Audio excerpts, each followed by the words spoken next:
इफ्तार का वक़्त करीब हो तो कोशिश करें कि रोज़ा बगैर दुआ के ना खोलें।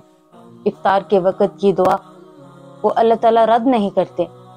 इफ्तार के वक़्त कौन सी दुआ की जाए?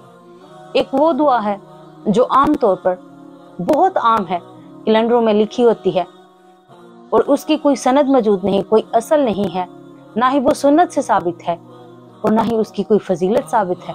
वो कौन सी दुआ? आप सब उसको पढ़ते भी होंगे, अल्लाहुम्मा लका सुम्तु व बिका आमनतु, ये दुआ। लेकिन असल दुआ कौन सी है?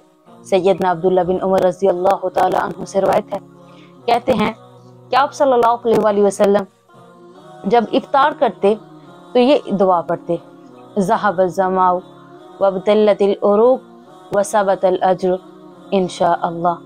प्यास बुझ गई, रगे तर होगी, और अगर अल्लाह ने चाहा तो रोज़ेदार जितना अजर साबित हो गया।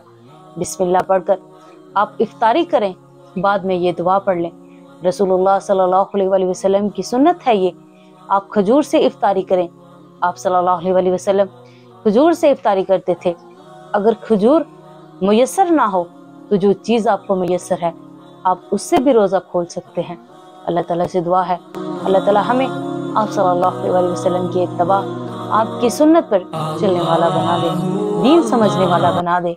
आमीन सुम्मा आमीन।